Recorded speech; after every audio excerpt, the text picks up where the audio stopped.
디모데전서 강의 19번째 시간입니다. 오늘은 디모데전서 1장 19절 20절의 말씀을 가지고 함께 은혜를 나누어 보도록 하겠습니다.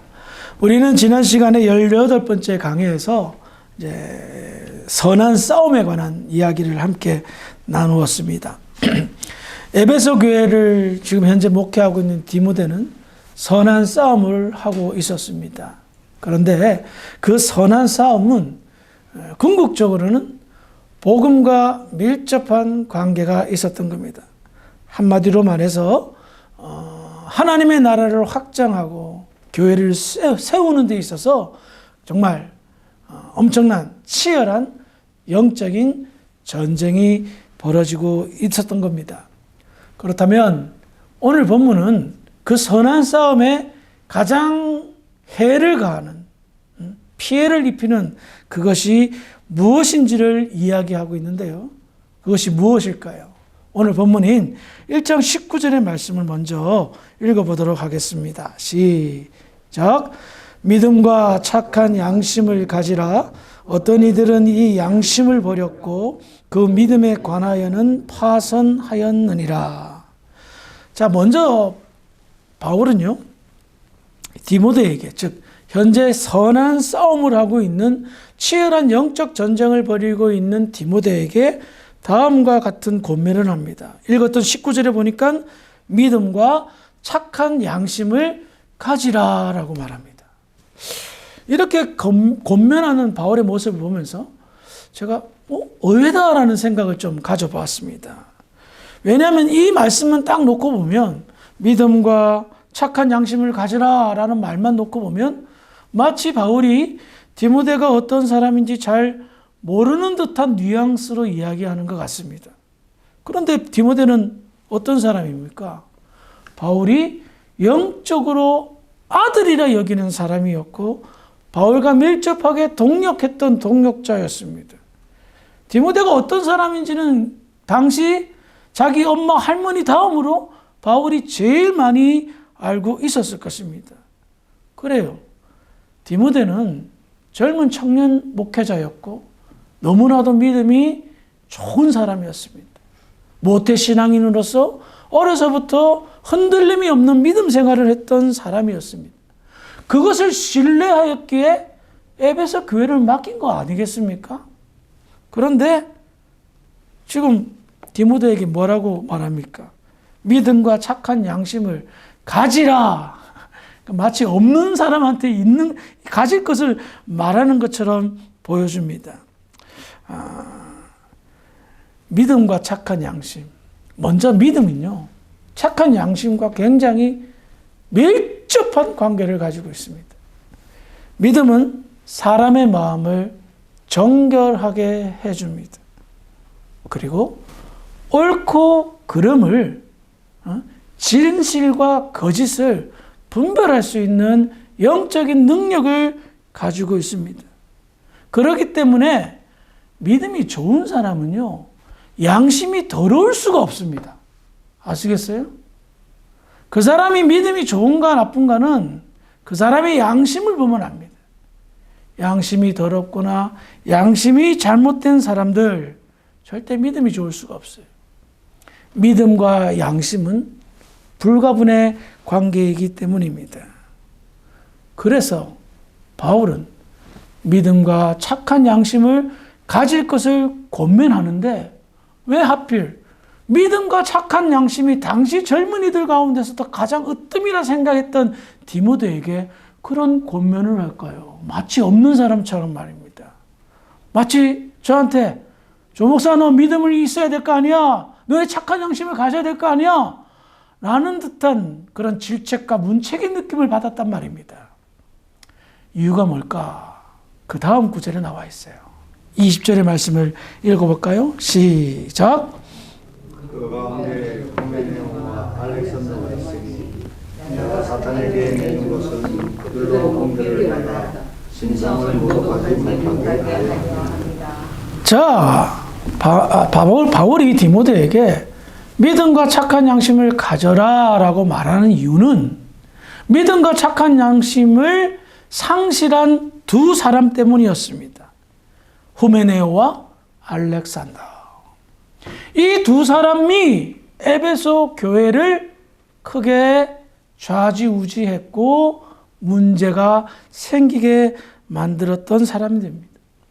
이들은 사실 극단적인 이단자였습니다.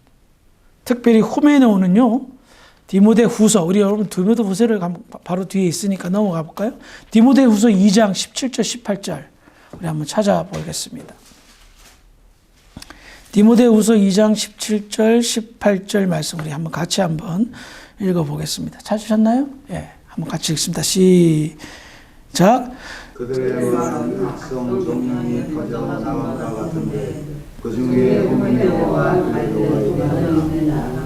진리에 관하여는 그들의 굴기를 듣다가 부활이 이미 지나갔다며 어떤 사람들의 믿음을 무너뜨리느냐. 아멘. 자, 여기서 후메네오가 언급되어져 있죠. 후메네오는 당시 에베소 교회의 교사로서 이단적 사상을 강조했던 사람입니다. 그는 특별히 부활에 관해서는 이미 지나갔다라고 주장하여 사람들에게 큰 혼란을 일으키게 하였던 사람입니다. 그래서 진리의 문제를 건드린 거예요. 그것을 바울은 이들을 악성 종양, 즉 암적인 존재로 표현하고 있습니다. 그러니 얼마나 안 좋은 영향력을 끼쳤던 사람인지 알겠죠. 알렉산더에 관해서는 성경이 정확하게 가르치는 것이 없으니 모르겠지만 아마도 후메네오와 손을 잡고 교회의 문제를 야기시켰던 사람인 것 같습니다. 그러니 보십시다. 에베소 교회가 얼마나 큰 교회인지는 잘 모르겠어요. 그런데 거기에 어떤 문제가 생겼습니까? 신하와 족보 싸움을 하고 그리고 진리의 문제를 위해하는 부활이 지나갔다라고 주장하는 그런 사람들로 인해서 사람들이 시험에 들고 진리가 이렇게 진리의 오염이 묻는 그런 사태가 벌어졌던 겁니다. 정말 큰 문제 아닙니까? 그러니 디모데는 맡길 수밖에 없겠죠. 그런데 왜 디모데에게 믿음과 선한 양심을 가져라 라고 말했어요? 이 후메네오와 알렉산더라는 이 두 사람이 그것을 잃어버림으로 말미암아 상실함으로 인해 말미암아 교회의 암적인 존재가 되었기 때문이라는 겁니다. 그래서 바울은 디모데에게 경각심으로 그렇게 말하는 거예요. 디모데가 믿음과 선한 양심이 부족한 것이 아니라 경각심을 주기 위해서라는 겁니다. 왜요? 사람은 누구나 변질될 수 있기 때문입니다. 처음에는 믿음이 생겨 믿음으로 살다가 나중에는 믿음이 없이 믿음을 실종하여 사는 사람도 있습니다. 처음에는 믿음으로 살았기에 선한 양심을 가지고 사람을 대하고 세상을 대하고 교회에서 활동을 했지만 믿음이 사라지자 양심이 썩은 사람이 되어 썩은 양심으로 사람을 대하고 교인을 대하고 교회를 대합니다. 그런 문제로 교회가 얼마나 큰 어려움을 겪는지 모릅니다. 겉으로 봤을 때는 오랜 기간 동안 교회에 다녔고 중직자로 뽑혔고 어떻게 합니까? 그런데 그 실존은 믿음이 사라져서 양심이 무뎌졌고 그 썩은 양심이 선한 양심인지 썩은 양심인지조차 분별하지 못한 사태에 이르를 수도 있다는 겁니다. 디모데는 바울이 가장 아낀 사람 중에 한 사람이었습니다. 그래서 디모데는 지키고 싶었습니다. 그래서 간절히 권면합니다. 믿음과 착한 양심을 지켜라 라고 말입니다. 이렇게 강조하는 것, 그 누구도 안심할 수 없기 때문입니다.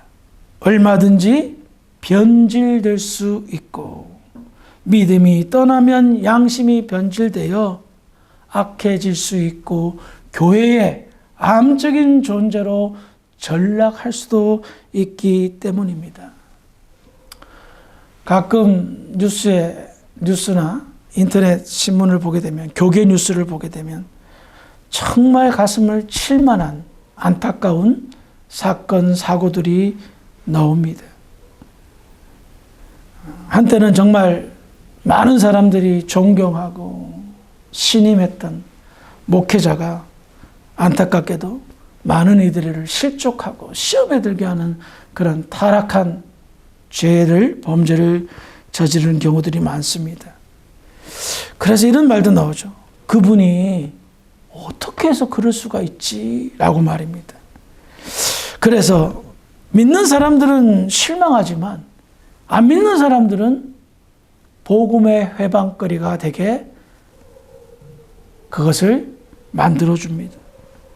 빌미를 제공해 줍니다. 교회를 비난하고 교회 안 나가는 것을, 복음을 거부하는 것에 합리화시킵니다. 그런 분들 한때 교회를 부흥시켰던 사람이고요. 한때 수많은 사람들을 영접시켰던 능력의 종이었습니다.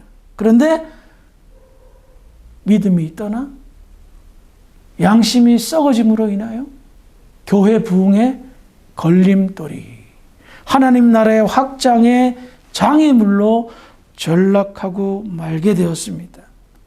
왜 이런 일이 벌어질까? 그 누구도 자만해서는 안 됩니다. 그 누구도 교만해서는 안 됩니다. 내가 이 정도 했다라는 거죠. 내가 이만큼 이루었다는 겁니다.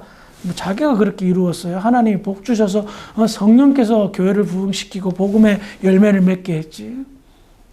교만과 자만이 빠지는 순간 자신의 경험과 지식으로만 대하기 시작합니다.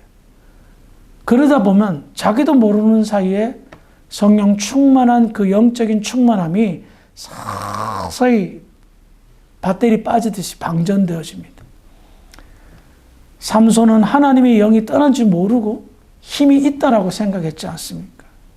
사람도 능력 있었던 믿음의 목회자도 성령이 떠난 걸 모르면 큰 실수를 저지르게 됩니다. 성령이 없이 사역을 합니다. 자기의 심령에 성령이 떠난 줄 모르고 목회를 합니다. 그러니 어떻게 되겠습니까? 믿음이 있는 줄 알았는데 믿음이 없는 거예요. 믿음 없이 그냥 교회를 무슨 기업 일구듯이 하는 겁니다. 얼마든지 기업적으로, 사업적으로 교회 사역을 확장시킬 수 있습니다. 그런데 문제는 뭐가? 믿음이 없으니 어떻게 됩니까? 양심이 문제가 생기는 거예요. 양심이 분별력을 잃어버립니다. 그러니 그 영혼이 어떻게 되겠습니까? 죽은 영혼이나 마찬가지가 된 거예요. 영혼이 죽은 사람, 양심이 변질된 사람은 무엇의 지배를 받을까요? 죄의 지배를 받습니다. 죄는 늘 우리의 육체가 반응하게 합니다. 우리가 가지고 있는 세상에 대한 열망과 욕구에 반응하도록 만듭니다. 그러니 보십시다. 믿음이 없습니다. 양심이 썩어서 분별하지 못합니다. 성령이 떠났습니다. 그런데 목회는 크게 합니다. 어디에 손을 댈까요? 교회 헌금에 손을 댑니다. 어떤 유명한 목회자가 라스베가스 카지노에서 교회 헌금으로 노름했다는 이야기는 얼마나 많은 사람들의 입에 회자되고 있습니까? 왜 그랬을까요? 믿음이 파손되니 썩은 양심이 되고 그 썩은 양심이 교회 돈을 지 마음대로 써도 된다는 생각으로 합리화시키는 거예요. 그런 문제만 생깁니까? 육체의 탐욕 때문에 성 문제는 비일비재하게 일어납니다. 이단들은 볼 것도 없습니다. 요즘 넷플릭스에 이단에 대해서 그런 다큐멘터리 보면 걔네들 다 100% 성 문제가 연관되어 있습니다. 왜? 걔네들은 껍데기만 그런 교주잖아요. 진짜 뭐가 있는 사람들이 아니잖아요. 그러니 물질과 성은 따라올 수밖에 없는 거거든요. 그 욕심을 이겨낼 수가 없는 거거든요. 근데 문제는 또 어떻게 됩니까? 교회를 사유화하죠. 그러니 자기 마음대로 헌금을 유용하고 자기 마음대로 교인을 그냥 마음대로 하고 그래 교회가 짓거니 이런 표현은 좀 하시면 좀 그렇지만 교회를 세습시키죠. 아들한테나 사위한테 교회를 물려주고 자기는 상왕이 됩니다. 믿음에서 떠나 선한 양심에서 떠나 하나님의 영광을 가리고 복음의 걸림돌이 되게 하며 하나님 나라 확장하는 데 장애물로 전락하고 맙니다. 수많은 사람들이 그 모습을 보고 어떡하죠? 실족합니다. 한때 하나님의 은혜로 복음의 역사의 주인공이 될 수도 있었죠. 그래서 100명을 구원시키면 뭐합니까? 수십만 명을 지옥의 나락으로 떨어뜨리는 복음의 원흉으로 전락하고 맙니다. 문제는 변질된 줄 몰라요. 자기가 타락한 줄 몰라요. 옆에 보면 다 보이는데 자기는 여전히 목에 힘을 주고 거드름 피우면서 이만큼 했다라고 자랑하고 있습니다. 심지어 세상법에 위촉돼요. 교도소를 갔다 왔는데 교회도 막 사용하면 공공횡령죄로 그래서 교도소 갔다 오는데 교도소 갔다 와서도 회개하지 않고 여전히 목회하는 모습을 보곤 합니다. 기가 막힙니다. 우리는 어떨까요? 한때 잘 나가던 그 성령 충만한 사람도 그렇게 쉽게 넘어지는데 우리라고 별 거 있겠습니까? 얼마든지 믿음이 변질될 수 있고 그로 인하여 양심이 무뎌지고 썩어질 수 있습니다. 세상 속에 살기 때문에 세상과 가장 밀접하게 연관되어 살고 있기 때문에 우리의 믿음은 항상 도전을 받습니다. 그래서 믿음이 좋은지 안 좋은지도 자기 자신을 스스로 평가할 줄 모릅니다. 어떻게 평가하면 됩니까? 내 양심에 거슬리는 행동을 거리낌 없이 한다면 믿음에서 떠나 파선 상태인 겁니다. 뛰어난 사람도 성령 충만한 사람도 양심이 믿음이 떠나서 양심이 화인 맞는 그런 모습을 보여주는데 우리라고 안전지대에 보호막 치고 살 수 있겠습니까? 그래서 바울의 권면을 새겨듣고 새겨 들어야 된다는 겁니다. 믿음과 선한 양심을 어떻게 해요? 지켜야 된다는 거예요. 이것을 잊어버리거나 빼앗겨버리면 큰일 납니다. 왜? 사탄이 역사하는 그런 자리를 만들기 때문입니다. 당시 누구보다도 믿음이 좋았던 그리고 누구보다도 선한 양심으로 목회하였던 디모데에게 그것을 강조하고 가르칠 정도면 얼마나 속이 썩었겠습니까, 바울이. 가슴 아프고 가슴 두들기면서 그럼에도 불구하고 야 디모데 너는 조심 또 조심해서 너에게 베풀어진 고귀한 믿음을 잘 지키고 모든 이들에게 선한 양심으로 목회하여 하나님의 교회를 세워라. 하나님의 교회를 세워라 라고 이야기하고 있는 겁니다. 아르헨티나 이 이민사회 교회가 사실은 참 힘듭니다. 왜냐하면 이민사회라는 특수성 때문이고요. 그리고 그 특수성은 많은 이들이 꼬리에 꼬리를 물어서 잘 알고 지내는 사이들이기 때문입니다.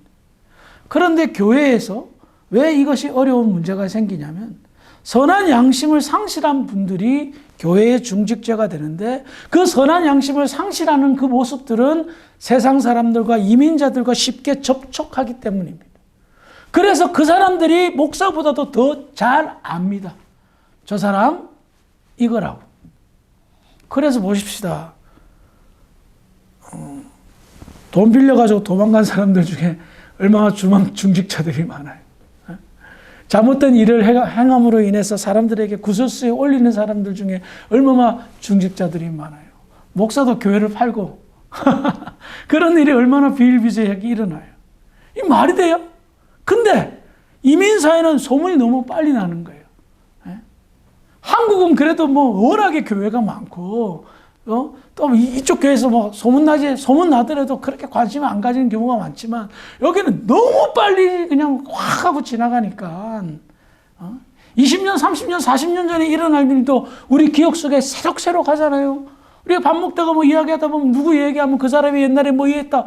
이야기 들으면 벌써 3, 40년 전 이야기예요. 그럼에도 불구하고 그 악한 영향력은 지워지지가 않는 거예요.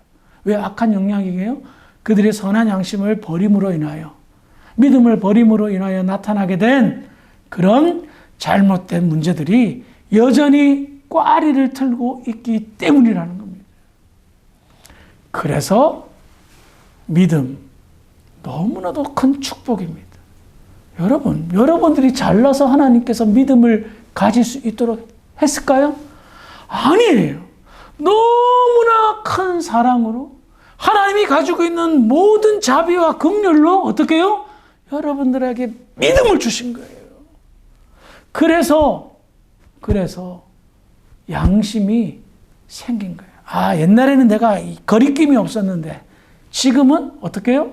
거리낌이 생긴 거예요. 믿음 때문에. 그것이 복음의 능력이 되는 겁니다. 믿음으로 살고 선한 양심으로 사는 사람 많지 않아요. 알아요. 그럼에도 불구하고 우리가 그것을 추구하고 사모해야 될 이유는 그것이 복음의 능력이라는 겁니다. 백날 교회 갑시다. 예수 믿읍시다. 해봐야 아무 소용없습니다. 그 사람의 믿음을 봅니다. 그 사람의 선한 양심을 보고 그 말을 귀 기울이죠. 말해봐야 한쪽 귀로 듣고 한쪽 귀로 듣든가 아니면 너나 잘 믿으세요 하는 비아냥거리는 이야기로 말하는 이유가 바로 여기에 있다는 겁니다. 그래서 우리는 빠쏘 한 걸음 한 걸음 믿음을 성장시키고 선한 양심을 발전시켜야 되는 것입니다. 지켜야 될 정도로 힘든 세상에 살고 있습니다. 믿음과 선한 양심 여러분들이 잘 지키고 더 발전시켜 하나님께 영광을 돌리고 여러분들은 풍성한 신앙생활을 하고 교회에는 부흥의 유익을 줄 수 있는 복된 저와 여러분들이 되기를 주의 이름으로 축원합니다. 기도하시겠습니다. 하나님 아버지, 은혜를 감사합니다. 믿음이 좋다는 것은 선한 양심을 가지고 산다는 것인데 아버지, 우리가 이것을 잘 안다 하면서도 지키려고 애쓰지 못했던 적이 많이 있습니다. 아버지 하나님, 우리가 믿음을 잘 지키고 선한 양심으로 살아서 교회에 유익을 끼치고 하나님 나라의 영광을 구현하는데 쓰임받기를 원합니다. 그동안 관가했다면 용서하여 주시고 믿음을 지키고 선한 양심으로 살아 하나님께 영광 돌리는 우리 주사랑교회 모든 성도들 될 수 있도록 주장하여 주시옵소서. 감사하며 예수님의 이름으로 기도합니다. 아멘.